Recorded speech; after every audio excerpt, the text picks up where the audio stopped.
Olá, meus amigos. Começamos hoje um novo livro, Leis de Amor, psicografia de Francisco Cândido Xavier e Valdo Vieira. E o espírito que nos ensina é Emmanuel. Causas espirituais das doenças.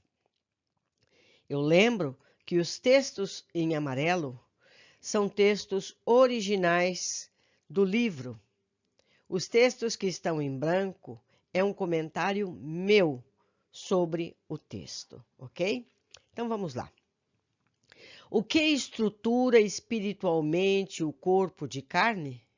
Resposta: o corpo espiritual, ou perispírito, é o corpo básico, constituído de matéria sutil, sobre o qual se organiza o corpo de carne. Então, meus amigos, nós entendemos que existe um corpo fluídico entre nosso espírito e nosso corpo. Os cientistas espíritas chamam o perispírito de MOB, modelo organizacional biológico. É o perispírito que modela as nossas características físicas. Então, tudo que provocamos no corpo físico fica também gravado no perispírito e, eventualmente, pode ser carreado para o próximo corpo que venhamos a ter. Naturalmente, depende da intensidade e intenção dessa ação no corpo. Por exemplo, alguém que tem o corpo mutilado por motivos de saúde, uma cirurgia curativa, não será mutilado na próxima vida. Mas alguém que tirou a própria vida tem muitas chances de voltar com problemas físicos relacionados ao tipo de dano que provocou em seu corpo para tirar a vida. Então, causa e intenção pesam nessa consequência. Isso se explica pelo corpo mental, mas isso já é assunto para um outro estudo em outra oportunidade. Há muitos vídeos na internet que podem exemplificar o perispírito. Pesquisem, vejam mais de um filme desse, pois há muitas formas de abordar o assunto e nem todos esses vídeos estão completos.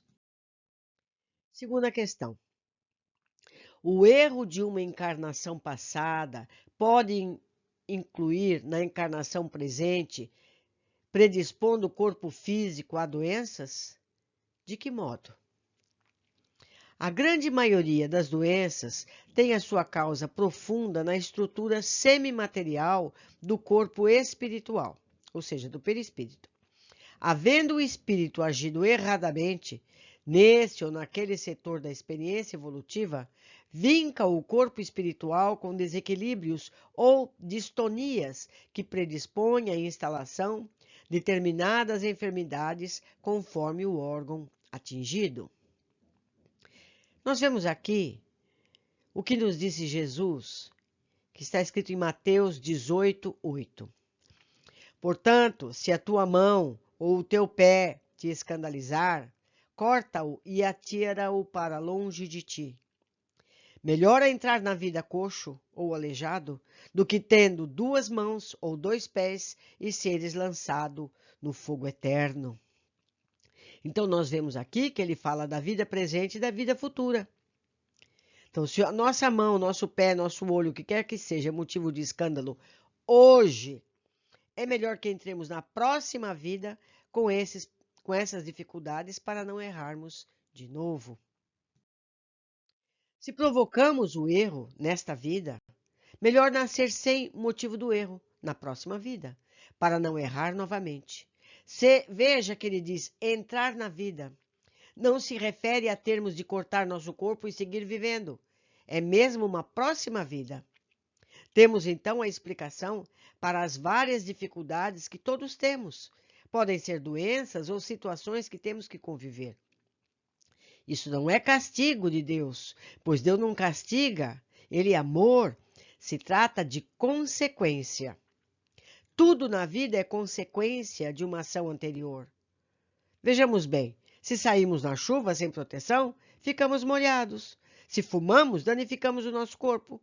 Se prejudicamos nosso próximo um dia, seremos também prejudicados. nessa ou na próxima encarnação, pois somos espíritos imortais, com fases na carne e fases em espírito. É sempre uma consequência. A semeadura é livre, mas a colheita é obrigatória. Voltemos ao texto original. Questão 3. Quais dos dois aspectos da justiça? A justiça na terra pune simplesmente a crueldade manifesta, cujas consequências transitam nas áreas do interesse público, dilapidando a vida, induzindo a criminalidade. Entretanto, esse é apenas o seu aspecto exterior, porque a justiça é sempre manifestação constante da lei divina, nos processos da evolução e nas atividades da consciência.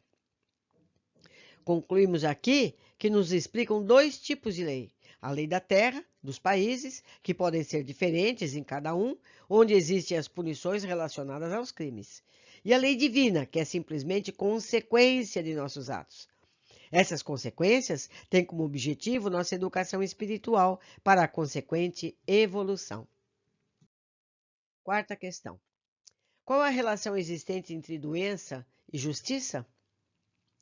No curso das enfermidades, é imperioso venhamos a examinar a justiça, funcionando com todo o seu poder regenerativo para sanar os males que acalentamos.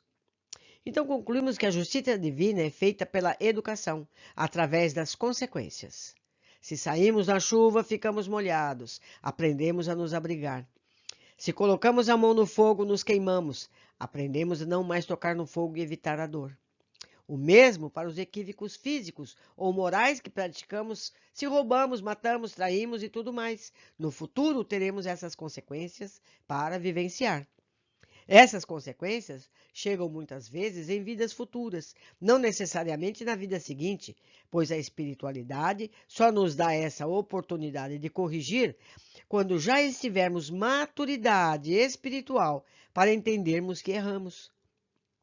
Muitos dizem, mas eu não lembro que errei. O corpo físico não lembra, mas o nosso corpo espiritual sabe que erramos. Tudo nos foi detalhado nos planos espirituais e voltamos para acertar o erro do passado. Quando temos uma prova na escola, não abrimos o livro para ver a resposta. Isso tem que estar em nossa memória física. Se o nosso espírito aprendeu, compreendeu que errou, fará certo na oportunidade que tiver para repetir ou não o erro. Se não repete, prova que evoluiu. Não voltará a cometer o mesmo erro. O conhecimento da ação correta está gravada no espírito. Quinta questão. O que faz o espírito antes de reencarnar-se visando a própria melhoria? Resposta. Antes da reencarnação, nós mesmos, em plenitude de responsabilidade, analisamos os pontos vulneráveis da própria alma. Advogamos em nosso próprio favor a concessão dos impedimentos físicos que, em tempo certo, nos imunizem ante as possibilidades de reincidência nos erros em que estamos incursos. Então, voltamos a Marcos 13:8, citado no início. Nós mesmos vamos entender que, por exemplo, fomos ricos e avarentos, não ajudando pessoas necessitadas, seja doando ou proporcionando trabalho digno a essas pessoas. Possivelmente, escolheremos a prova de nascer sem recursos e, com isso, aprendermos a dar valor devido às posses. Esse foi só um exemplo, há centenas de exemplos.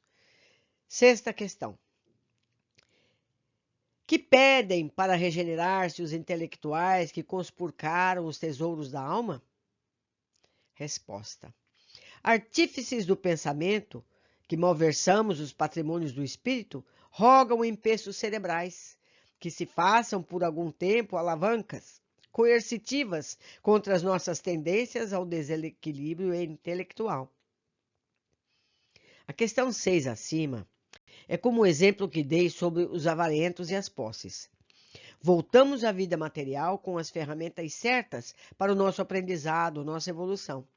Por isso, em vez de lamúria comum que se diz que mal eu fiz a Deus, melhor nos perguntarmos o que eu preciso aprender com essa situação? Dessa forma, o que nos parecia um castigo passa a ser uma lição, com que é muito mais fácil conviver. O texto segue com alguns exemplos de erros e consequências. Então podemos entender que erramos no passado e possamos aproveitar bem melhor nossas oportunidades na vida atual, aprendendo e procurando errar menos. Sétima questão. Que medidas de reabilitação rogam os artistas que corromperam a inteligência? Resposta. Artistas que intoxicamos a sensibilidade alheia com os abusos das representações viciosas, imploramos moléstias ou mutilações que nos incapacitem para a queda em novas culpas. Questão 8. Que emendas solicitam os oradores, pessoas que influenciaram negativamente pela palavra? O tarefeiro da palavra, que nos prevalecemos dela para caluniar ou ferir, solicitamos as deficiências dos aparelhos vocais e auditivos que nos garantam a segregação providencial. Que providências retificadoras pedem para si próprios aqueles que abraçaram graves compromissos do sexo? Criaturas dotadas de harmonia orgânica, que arremessamos o valor do sexo ao terreno das paixões aviltantes, enlouquecendo corações, fomentando tragédias, suplicamos as doenças e as inibições genésicas que, nos humilhando, servem por válvulas de contenção dos nossos impulsos inferiores. 10ª questão. Todas as enfermidades conhecidas foram solicitadas pelo espírito pelo próprio enfermo antes de renascer?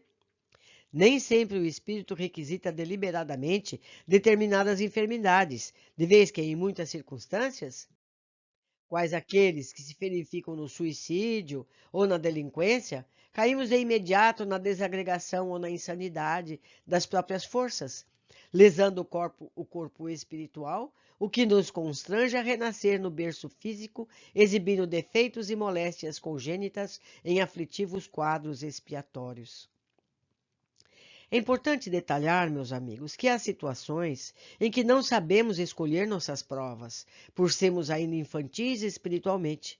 Assim como uma criança de 5 anos não tem a capacidade de escolher a escola que frequentará ou a vacina que deterá as doenças comuns.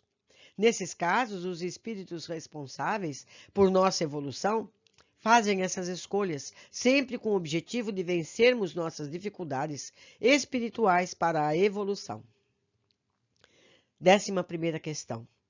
Quais são os casos mais comuns de doenças compulsórias impostas pela lei divina?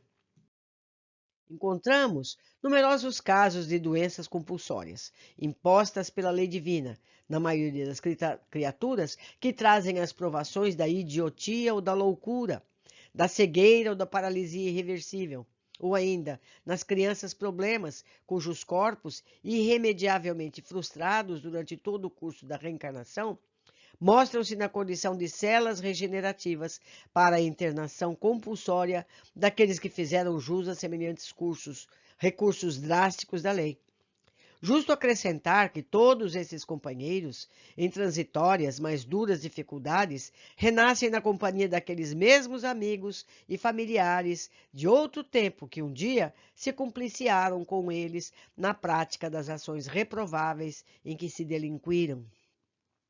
Ou seja, geralmente nascemos relacionados com as pessoas que foram nossas parcerias no erro, ou foram nossas vítimas. Desse modo, a ajuda mútua reforça vínculos para futuros compromissos para agirem corretamente no futuro. 12ª questão. A mente invigilante pode instalar doenças no organismo? E o que pode provocar doenças de causas espirituais na vida diária? Resposta. A mente é mais poderosa para instalar doenças e desarmonias do que todas as bactérias e vírus conhecidos.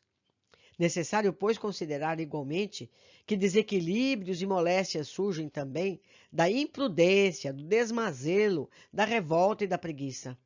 Pessoas que se embriagam a ponto de arruinar a saúde que esquecem a higiene até se tornarem presas de parasitas destruidores, que se encolerizam pelas menores razões, destrambelhando os próprios nervos, os que passam todas as horas em redes e leitos, poltronas e janelas, sem coragem de vencer a ociosidade e o desânimo pela movimentação do trabalho, prejudicando a função dos órgãos do corpo físico, em razão da própria imobilidade. São criaturas que geram doenças para si mesmas, nas atitudes de hoje mesmo, sem qualquer ligação com causas anteriores de existências passadas.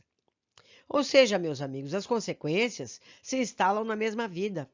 O ocioso, ou o que abusa do físico para ter uma aparência diferente, o irritado, que pode ter alterado o sistema nervoso, o alcoolismo, uso de substâncias químicas viciantes ou vários comportamentos debilitantes já levam a consequências. O AVC, problemas de sono agitado, insônia e tudo mais, que vemos diariamente, são consequências que não necessariamente vêm de vidas anteriores, mas da atual mesmo. E sobre os pensamentos, sim, é possível pessoas criarem patologias em seus corpos, simplesmente por pensarem viciados em doenças, assim como pessoas que se recuperam mais rapidamente dos males do corpo por pensarem positivamente em sua cura. 13ª questão. Qual a advertência de Jesus para que nos previnamos dos males do corpo e da alma? Resposta. Assinalando as causas distantes e próximas das doenças de agora, destacamos o motivo porque os ensinamentos da doutrina espírita nos fazem considerar com mais senso de gravidade a advertência do Mestre: orai e vigiai, para não cairdes em tentação. Sim, meus amigos, e quando diz orar, não se refere a ladainhas decoradas que nem pensamos para recitar, mas abrir a mente e o coração para dialogar com o alto, pedindo forças e lucidez nas decisões de cada dia, e vigiar a nós mesmos em nossos pensamentos e atitudes muitas vezes equivocadas. Se nos surpreendermos em ações que condenamos facilmente nos outros, pois somos sempre bons críticos das atitudes alheias, devemos nos corrigir prontamente, evitando consequências futuras e, com isso, acelerando nossa educação espiritual. Hoje ficamos por aqui. Eu espero que tenham gostado dessas perguntas e respostas e aguardo o comentário de vocês. O que vocês acham disso tudo? Vamos trocar ideias. Um abraço e até o próximo capítulo.